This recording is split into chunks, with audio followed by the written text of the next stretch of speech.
इसमें चिंता वाजिब है कि उत्तर प्रदेश में लगभग 4,000 करोड़ रुपया मनरेगा का सामग्री मद का बकाया है। 4,000 करोड़? यस, 4,000 करोड़ कि जो बिना सरकार से पैसा लिए 100 करोड़ का काम कर सकती हो, इस आशा में कि हमारा पैसा समय से हमको मिलेगा।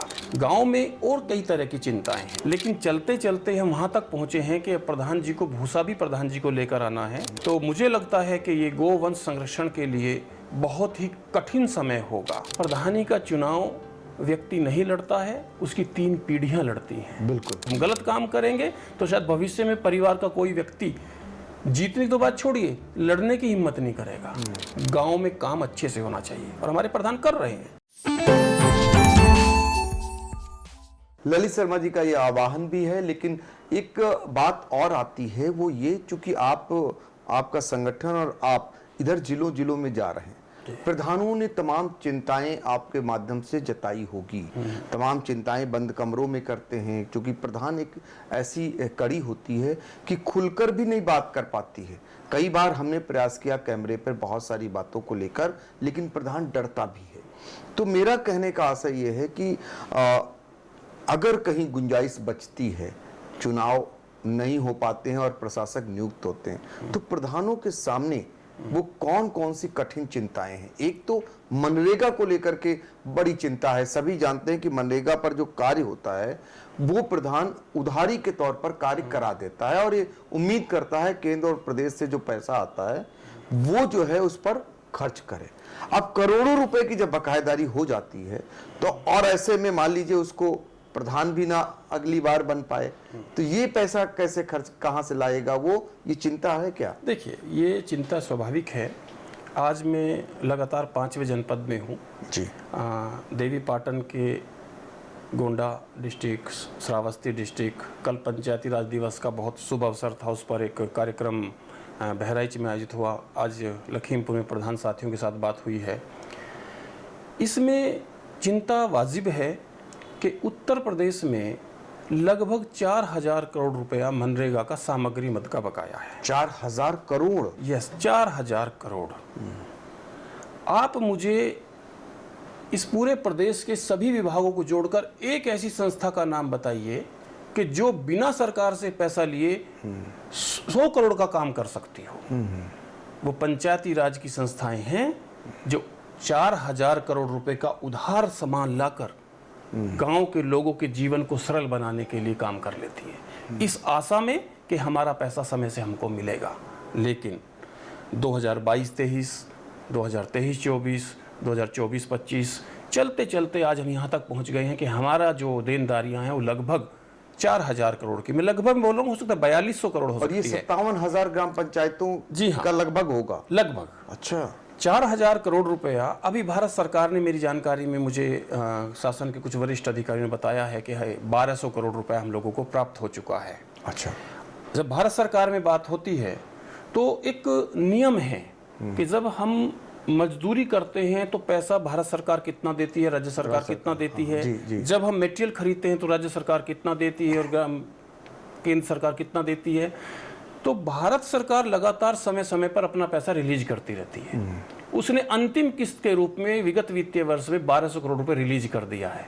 अब उनका कहना है कि अब हमारे पास राज्य की कोई लायबिलिटी नहीं है। तो राज्य का बकाया, ये जो 2,800 करोड़ रुपए है राज्य सरकार की देनदारी है।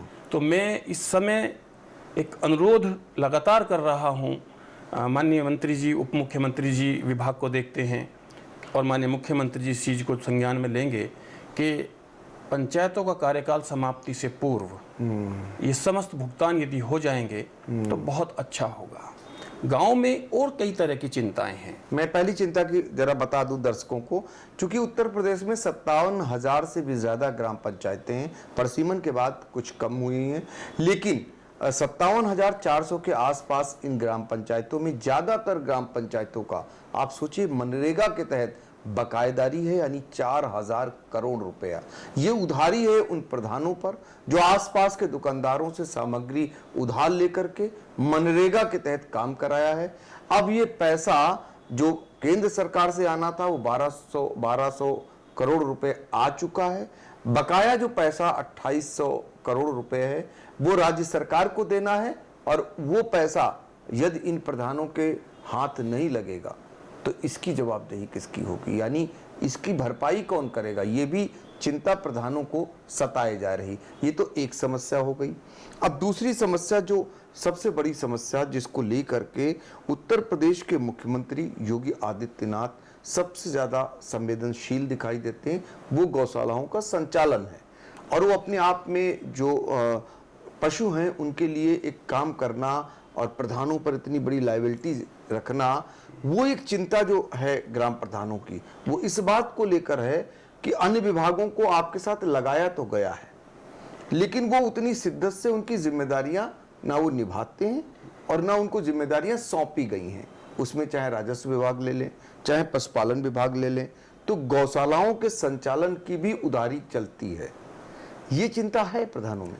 देखिए, जब गोवंश संरक्षण का पहला शासनादेश जारी हुआ जी, तो उसमें पंचायतों को कुछ दायित्व सौंपे गए। आपको एक बाउंड्री वॉल बनाना है, एक एरिया चिन्हित करना है, वहाँ पर विद्युत की व्यवस्था करनी है और पेयजल की व्यवस्था करनी है। ये 3 काम पंचायतों को करने थे। लेकिन चलते चलते हम वहाँ तक पहुँचे हैं कि प्रधान जी को भूसा भी प्रधान जी को लेकर आना है।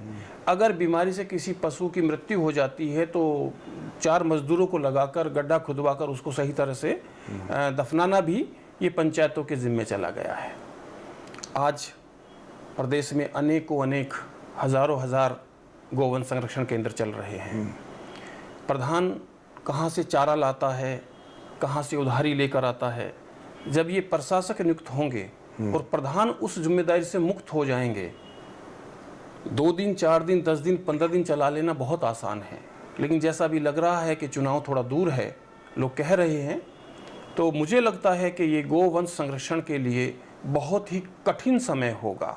फिर दोबारा छोटे गाय के बच्चे, आवारा गायें, पशु सड़कों पर रातों को घूमते आपको दिखाई देंगे। बरसात का समय आएगा तो सड़क के किनारे बैठेंगे, कोई उनकी देखभाल करने वाला नहीं बचेगा। यानी प्रशासक के बस की बात नहीं है गौवंश संरक्षण की। नहीं, देखिए, प्रशासक तो छोड़िए, जो राजस्व की जिम्मेवारी थी, जो जिसके लिए उप जिलाधिकारी तैनात किए गए हैं, जो उनके स्वास्थ्य की देखभाल की जिम्मेवारी थी, जो चीफ वेटनरी ऑफिसर नियुक्त किए गए हैं, वो कितना जाके विजिट कर रहे हैं, कितना देख रहे हैं। अरे प्रधान जी आप देख लीजिए, इसको चला देंगे। और प्रधान जी को ये मान के चलिए कि प्रधानी का चुनाव व्यक्ति नहीं लड़ता है, उसकी 3 पीढ़ियां लड़ती हैं। बिल्कुल। और उसकी आने वाली 3 पीढ़ियों को जवाब देना है। ये वो चुनाव है, ये ऐसा चुनाव नहीं है कि पार्टी के सिंबल पे लिए और पार्टी का एक सेट वोट है वो उसको मिल जाएगा।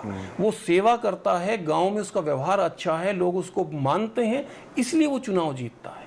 3 पीढ़ी जो जा चुकी हैं वो चुनाव लड़ती हैं, 3 पीढ़ी आने वाली हमारे कर्मों का जवाब देंगी। हम गलत काम करेंगे तो शायद भविष्य में परिवार का कोई व्यक्ति, जीतने की तो बात छोड़िए, लड़ने की हिम्मत नहीं करेगा। तो ये सोच के काम करते हैं। तो ये सोच के प्रधान काम करता है। और जिसको अपने स्वाभिमान, सम्मान और अपनी विरासत की चिंता होती है, वो बहुत गलत काम कम करता है। काम वही गलत करते हैं जिनको संरक्षण प्राप्त है। मैं पुनः इस बात पे बहुत बल देकर कहना चाहता हूं कि ऐसे लोगों का संरक्षण खत्म होना चाहिए, गांव में काम अच्छे से होना चाहिए, और हमारे प्रधान कर रहे हैं। आप उत्तर प्रदेश में ऑपरेशन कायाकल्प जो स्कूलों के नाम पर चला, पंचायतों ने 5000 करोड़ रुपया अपनी निधि स्कूलों में लगाई। और क्यों लगाई? जब भी बुलाते थे एक ही बात सुनने को मिलती, अरे प्रधान जी आपके बच्चे हैं। मैं आज आपके माध्यम से पूछता हूँ, प्रधान के बच्चे हैं, वो प्रमुख के बच्चे नहीं है, वो एमएलए के बच्चे नहीं है, वो सांसद के बच्चे नहीं है, खाली उन पर ठोक तो दिए जब ग्राम पंचायत में आने वाली सारी धनराशि ऑपरेशन कायाकल्प में 6000 करोड़ रुपए खर्च हो जाएगा, हमें चिंता नहीं है। हमें अपने स्कूल अच्छा करना है, हमें बच्चों की पढ़ाई पर ध्यान देना है, हम सब कर रहे हैं और ज्यादा कर सकते हैं। लेकिन जो जिम्मेवारियां सरकार हमको देती है उस मद का धन भी हमको दे। बिल्कुल। हमें जो डिवोल्यूशन का जो पैसा मिलता है, ये जो छठे राज्य वित्त में हमको पैसा मिलेगा, पंचम राज्य वित्त में हमको मिला है, 14वें वित्त में मिला है, 15वें वित्त में मिला है, ये डिवोल्यूशन का पैसा है। गांव के लोग टैक्स देते हैं, उस टैक्स से जो एक कलेक्शन होता है वो पैसा उनके उपभोग के लिए आता है, कोई स्पेशल योजना का पैसा नहीं है ये। लेकिन फिर भी हम स्पेशल योजना में आपका ऑपरेशन कायाकल्प भी कर रहे हैं, आपके गोवंश का संरक्षण भी कर रहे हैं, आपके पेयजल की व्यवस्था भी सुदृढ़ कर रहे हैं, कहीं कहीं तालाब बना रहे हैं। तो ये सब चीज़ें लगातार पंचायतें करती जा रही हैं। तो एक इसका स्वतंत्र अध्ययन भी हो, और हम चुनौती के साथ कहते हैं कि हो सकता है ग्राम पंचायतों में कहीं अभिलेख त्रुटि मिल जाए, लेकिन काम में त्रुटि कभी नहीं मिलेगी। बिल्कुल। तो देखिए, गौवंश संरक्षण ये दूसरी चिंता है प्रधानों को। अगर उनका कार्यकाल मान लीजिए खत्म हो रहा है और उन्हें जिम्मेदारी नहीं मिली, तो ये कैसे संचालित होगा, कौन करेगा, ये बड़ा सवाल यहाँ भी खड़ा हो रहा है। तीसरा, जितनी हायतोबा उत्तर प्रदेश, चूंकि उत्तर प्रदेश में हम लोग हैं, यहाँ से ही बातचीत कर लें। जल जीवन मिशन योजना जिसने पूरा गांव का, ग्राम पंचायत का कहिए कि उसका स्वरूप ही बिगाड़ दिया। जिस तरीके से पाइपलाइन का काम कितनी कच्छप गति से हुआ, या सड़कें खोद डाली गई, या जो उन्होंने टंकियां बनाई हैं उन पे भी बड़े सवाल उठते रहे हैं। अक्सर टंकियां गिर भी गई हैं, तमाम ऐसे सवाल उठ रहे हैं। प्रधानों के न रहने पर ये जो जल जीवन मिशन योजना है, जो अरबों खरबों की योजना है, सबसे बड़ी योजना मानी जाती है, इस पर क्या असर पड़ेगा? सबसे पहले जो जल जीवन मिशन में हर घर नल जल की जो योजना है जी, आज हम प्रधानों को मोटिवेट कर रहे हैं इस बात के लिए कि तब तक आप इसको हैंड ओवर मत लीजिए कि जब तक हर घर पे जल नहीं पहुंच जाता, तब तक इसको हैंड ओवर मत करिए जब तक आपकी खोदी गई लाइन को वो दोबारा से रिपेयर नहीं कर देते। जोर जबरदस्ती तो नहीं होती?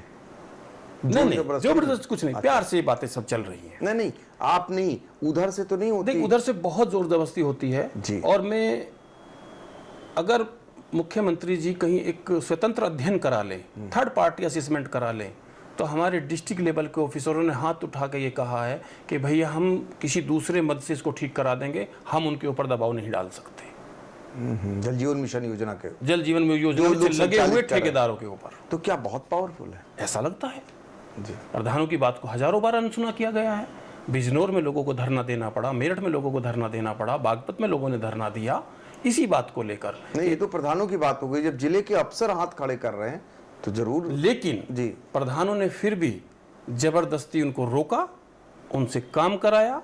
जो हमारी सड़कें उन्होंने क्षतिग्रस्त की थी उनको ठीक कराया, कहीं करवा पाए कहीं नहीं करवा पाए हैं। लेकिन हैंडओवर हमने कह दिया है तभी लेंगे जब हर घर पे पानी पहुंच जाएगा। देखिए, मुझे संदेह ये है, ये पश्चिमी उत्तर प्रदेश में तो हो जाता है, बाकी क्षेत्रों में ये नहीं हो पाता। नहीं, मुझे बड़ी क्षमताओं पर पूरा विश्वास है। पूरे प्रदेश में मैं घूमता हूँ जी। प्रधान सब जगह के बहुत सक्षम है, और वो इसलिए सक्षम है कि गांव की जनता उनके साथ है। जनशक्ति के कारण वो बहुत सक्षम है। मुझे संदेह है कि जो प्रधानों ने हीरा हवाली की है इसको हैंड ओवर, टेक ओवर करने में, हो सकता है कि इस काल में यदि ये संक्रमण काल आया तो वो सब चीजें दबाई जा सकती है। ये चिंता है, ये चिंता है सब। अच्छा, ये देखिए, ये तीसरी चिंता निकल करके आई। अभी जब आपने पूरे कई जनपदों में भ्रमण किया है तो वहाँ कुछ और चिंताएं निकल करके प्रधानों की छोटी छोटी आई होंगी। जैसे एक बात आवाज़ भी उठती रही है कि तमाम जनप्रतिनिधियों के लिए तमाम सुविधाएं हैं। आपके लिए ग्राम सचिवालय बना दिया गया, गाँव में ग्राम पंचायतों में एक हैंड आपको नहीं दिया गया, आपके लिए सुरक्षा के कोई प्रबंध नहीं किए गए, आपका जो मानदेय है वो वहीं है, और फिर अपेक्षा करते हैं कि प्रधान जो है वो निस्वार्थ काम करता रहे। फिर तमाम लांछन लगाए जाते हैं। जब भी कोई अफसर जाता है सारी व्यवस्थाएं प्रधान करता है, नाश्ते से लेकर पानी से लेकर सारी व्यवस्थाएं। फिर ईमानदारी की अपेक्षा कैसे की जाती है? नहीं, सरकार को तो हमेशा ईमानदारी की अपेक्षा करनी चाहिए। और मैं यहाँ पर एक उदाहरण के साथ बात को रखता हूँ। यदि हम अपने बच्चे को 100 रुपये दे के बाजार भेजते हैं तो उसको पहले ही कहते हैं कि 100 रुपये का क्या क्या करना है, क्या नहीं करना है। तो जब हम एक पेरेंट्स होने के नाते 100 रुपये का हिसाब अपने बच्चे से लेना चाहते हैं तो सरकार हजारों करोड़ रुपए दे के हिसाब मांगती तो कोई बुरा नहीं करती। बात सरकार तक नहीं है, बात और व्यवस्था तक है। व्यवस्था तक है। अगर कहीं कहते हैं कि भ्रष्टाचार है, अगर भ्रष्टाचार है तो वो इसलिए है कि भ्रष्टाचारी व्यवस्था है। अगर भ्रष्टाचारी व्यवस्था को आप ईमानदार व्यवस्था में बदल दें तो सब आदमी ईमानदारी से काम करेंगे। आज मैं दोबारा जोड़ता हूं उसी बात को, 2800 करोड़ रुपए राज्य सरकार पर है, मनरेगा का बकाया राज्य सरकार को देना है। क्यों 2800 करोड़ की लायबिलिटी हो गई? भारत सरकार जितनी मजदूरी में पैसा देती है उसी का प्रतिशत वो मटेरियल का देती है। उस प्रतिशत से ज्यादा जब हम पक्का काम करा देंगे एडवांस स्वीकृतियां देकर, तो सारा पैसा राज्य सरकार को देना होता है। तो यहां इसकी एक निष्पक्ष जांच की आवश्यकता है कि 2800 करोड़ की लायबिलिटी हुई कैसे। ये सरकार को गंभीरता से सोचना पड़ेगा कि हम ये बात इस्टेब्लिश करें, लोगों में एक वातावरण बनाएं कि हम ईमानदार व्यवस्था हैं। और मैं बहुत ईमानदारी से एक बात कहता हूं कि माननीय मुख्यमंत्री जी ने जब से उन्होंने वो सत्ता संभाली है, उन्होंने हमें निराश नहीं किया है। हमें मतलब संगठन को नहीं, ललित शर्मा को नहीं, उत्तर प्रदेश के पंचायतों को। 15 दिसंबर 2021 को लखनऊ में एक बहुत बड़ा कार्यक्रम किया था, ग्राम उत्कर्ष समारोह के नाम से जी। उसमें माननीय मुख्यमंत्री जी ने 12 घोषणाएं एक ही दिन में की थी जी। प्रधानों का मानदेय 15 दिसंबर को यदि आप पूरे हिंदुस्तान को देखेंगे तो 15 दिसंबर 2021 के दिन 5000 मानदेय पाने वाला उत्तर प्रदेश था। उससे ज़्यादा किसी प्रदेश में नहीं था प्रधान। वो 5000 आपको लगेगा बहुत कम है, लेकिन जब उसको वॉल्यूम में देखते हैं, 57,000 लोगों के साथ जोड़ते हैं, तो वो एक बहुत बड़ा अमाउंट बनता है। ग्राम पंचायतों में पहले बैठकों का खर्चा वार्ड मेंबर को कुछ नहीं मिलता था। माननीय मुख्यमंत्री जी ने वहां तक चिंता की कि वार्ड मेंबर को भी बैठक में आने का 100 रुपया प्रति बैठक मिले। यानी कि साल में 1200 रुपये वार्ड मेंबर को भी मिलता है। अगर 1200 रुपये को मैं कैलकुलेट करूं 7,57,000 वार्ड मेंबर के साथ, तो एक बड़ा अमाउंट बनता है। दूसरी उनकी चिंता ये थी कि अब हम पंचायतों को वित्तीय पावर में और सशक्त बनाएंगे, तो ग्राम पंचायतों को लगभग 5 लाख रुपए तक की तकनीकी, प्रशासनिक और वित्तीय स्वीकृति देने का अधिकार है। ग्राम पंचायत का आकार इतना छोटा है, यदि ग्राम पंचायत में लोग सजगता से काम करें तो उनकी कोई भी पत्रावली या ब्लॉक और जिले पर नहीं जाती है। लेकिन काम में एस्टीमेट बनना, काम में एमबी होना, और यहाँ एक सबसे बड़ी विसंगति आज तक है जो मैं पिछले लगातार 10 सालों से कह रहा हूँ कि जब ग्राम पंचायत किसी इंजीनियर की रिपोर्ट के आधार पर भुगतान करती है और इंजीनियर वेरीफाई करता है कि काम हो चुका है, अब उसमें यदि अनियमितता निकलती है तो केवल इंजीनियर को दोषी होना चाहिए। जिस दिन आप ये व्यवस्था कर देंगे उस दिन गलत तरीके से एमबी बनना बंद हो जाएगा, और जिस दिन एमबी गलत बनना बंद हो जाएगा, गलत भुगतान बंद हो जाएंगे। और इसको लेकर प्रधान अक्सर धरना प्रदर्शन करते हैं कि उनसे कमीशन लिया जाता है। ब्लॉक मुख्यालयों पर, जिला मुख्यालयों पर अक्सर धरना प्रदर्शन होता है, और वो बाकायदा जो कमीशन का परसेंटेज है उसको लेकर खुलेआम कहते हैं। आप भी सुनते होंगे। देखिए, मैं वैसे पश्चिम से आता हूँ, लेकिन संगठन में दायित्व मिलने के बाद में पूरे प्रदेश में, चाहे बुंदेलखंड हो, पूर्वांचल हो, कहीं भी हो, मैंने वहाँ लोगों को जाके देखा है। ये चर्चा मैं इधर ज़्यादा सुनता हूँ कि एमबी पे कमीशन है। ये बात आपको मेरठ में, बागपत में, शामली में, मुजफ्फरनगर, सहारनपुर, मुरादाबाद तक आते आते मिलने कम सुनेंगे आप। तो यानी कि कहीं कमजोरी है। हाँ, ये कमजोरी इसलिए है कि हम गलत बातों के साथ कई बार खड़े होते हैं। हम बहुत अपनापन दिखाने की कोशिश करते हैं। हमें केवल अपनापन दिखाना है उस व्यक्ति के साथ जिसने हमको चुना है। सरकार हमको पैसा देती है, कोई एहसान नहीं करती, वो हमारा हक है। हमें ईमानदारी से काम करना है, ये हमारा दायित्व है। और हमें किसके लिए काम करना है, वो हमारे गांव के लोगों, वो हमारा लक्ष्य है। अगर ये सब चीजें मिलती हैं और काम करती हैं तो एक अच्छा वातावरण का निर्माण होता है। अब अभियान यही चलाया जाएगा कि ईमानदारी से पंचायतें कैसे स्वतंत्र रूप से काम करें। ये कभी बाधा ना आती। यदि 73वां संविधान संशोधन जब देश में लागू हुआ तो कुछ विषय राज्यों के ऊपर ना छोड़ते। अक्षर से यदि 73वें संविधान संशोधन का पालन करा दिया जाए, ग्राम पंचायतों को उतना सक्षम बना दिया जाए, तो वो इंस्पेक्टर राज से बाहर निकल कर आ सकती हैं। उनका अपना एक सेटअप होगा, अपना कर लगाने का तरीका होगा। ग्राम पंचायत की भूमि है, ग्राम पंचायत की भूमि तालाब है, नीलामी छोड़ेंगे ये एसडीएम साहब। फिर ग्राम पंचायत एसडीएम साहब के दरवाजे पर खड़ी रहती है कि एक जीओ है, एक शासनादेश जारी हुआ है 2007 में कि जी हमको हमारा 75% दे दीजिए। कोई प्रधान यदि वित्तीय वर्ष चूक गए तो कह लगे पिछले साल में उसका तो ऑडिट हो चुका है, अब तो हम दे ही नहीं सकते आप। तो ये छोटी छोटी विसंगतियां प्रधानों को भी समझने की आवश्यकता है और एक सरकार को वृद्ध कैंपेन चलाना चाहिए इस विषय पर कि सब लोगों को सक्षम बनाए, उनकी अच्छी ट्रेनिंग दें ताकि बहुत अच्छे से पंचायतों में विकास किया जा सके। बिल्कुल। तो ललित शर्मा जी, आप एक तो प्रधानों के हक और हुकूक की लड़ाई लड़ते हैं। यहाँ पर एक सवाल और आता है कि राजनीतिक रूप से प्रधानों का बड़ा उत्पीड़न होता है। जब भी देखिए सत्ता परिवर्तन हो या सत्ता के लोग जो जनप्रतिनिधि होते हैं प्रभावशाली होते हैं, तो अक्सर देखा जाता है कि उनकी चिट्ठियों पर उनके जांचें होती हैं, प्रधानों का जो है अधिकार सीज किया जाता है, प्रधानों को बाद में कोर्ट जा करके अपनी लड़ाई लड़नी पड़ती है। ऐसे बहुत सारे मामले आपके पास आते होंगे। तो ये जो भाई आप भी जनता द्वारा चुने होते हैं और माननीय लोग भी जनता द्वारा चुने होते हैं, सांसद हों या विधायक गण हों, तो ऐसे मामले आते हैं, इसके लिए क्या आपका सुझाव रहेगा? देखिए, पंचायत व्यवस्था कोई आज की व्यवस्था नहीं, हजारों साल पुरानी व्यवस्था है। ठीक है, धन 95 के बाद मिलना शुरू हुआ, वो एक अलग विषय है। पंचायतें पहले भी थी और पंचायत में पहले भी प्रधान निलंबित होते थे, पहले वो पावर एसडीएम में नहीं था।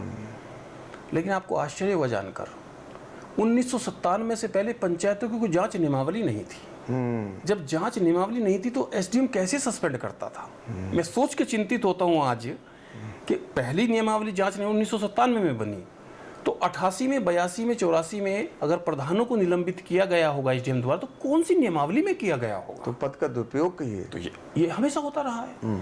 आज 1997 में जो जांच नियमावली बनी, उसके कुछ पैरामीटर तय हैं। शपथ पत्र देने वाले गांव के लोग होंगे, जांच करने वाले जिले स्तर के अधिकारी होंगे और जिला अधिकारी उस पर एक आदेश पास करेगा, क्योंकि जिला अधिकारी को सीधे सरकार का प्रतिनिधि माना है। लेकिन राजनीतिक दबाव में प्रधानों का निलंबन होता है, ये कोई बात नहीं है, ये स्वीकार करते हैं और ये बिल्कुल मैं स्वीकार करता हूं, और ये किसी सरकार में छूता नहीं है। हमारे यहाँ तो निलंबन होता है तो हाई कोर्ट रोक देती है। क्षेत्र पंचायत और जिला पंचायतों में तो अविश्वास प्रस्ताव लाकर हटा ही दिया जाता है। सरकार बदलते ही एक रास्ता है आपके लिए कोर्ट, हम कोर्ट में अपनी बात रखते हैं और कोर्ट से हमेशा विजयी होकर निकलते हैं। सरकार को यह 3 काम करने की आवश्यकता है पंचायतों की जांच नियमावली को लेकर। समयबद्ध जांच का उसमें वर्णन है, कभी समयबद्ध जांच नहीं होती। अगर हमें प्रारंभिक जांच में किसी प्रधान को दोषी मान लिया है तो हम 95(1) एक सेक्शन है पंचायत अधिनियम में, उसके तहत हम कार्रवाई करते हैं और प्रधान को निलंबित करते हैं। और नियम है कि अगले 3 महीने में जांच पूरी हो जानी चाहिए, लेकिन जांच 1 साल तक पूरी नहीं होती, क्योंकि जांच कराना उद्देश्य नहीं था। उद्देश्य था उस प्रधान को पद से हटाना और वहां 3 लोगों को ऐसों को बैठाना जो किसी ना किसी पार्टी की आइडियोलॉजी को सपोर्ट करते हैं। सरकार यदि तय कर दे कि प्रारंभिक जांच में दोषी पाए जाने पर खाते का संचालन बंद होगा और 3 महीने में अंतिम जांच होगी और प्रधान को बर्खास्त किया जाएगा या प्रधान को बहाल किया जाएगा, अगर ये 3 महीने जो लिखा गया है, अगर इसमें सभी जांच पूरी होने लगे तो किसी भी प्रधान के खिलाफ कोई आरोप आप इस्टेब्लिश नहीं कर सकते। नहीं कर सकते। मैं जिम्मेदारी के साथ कहता हूँ।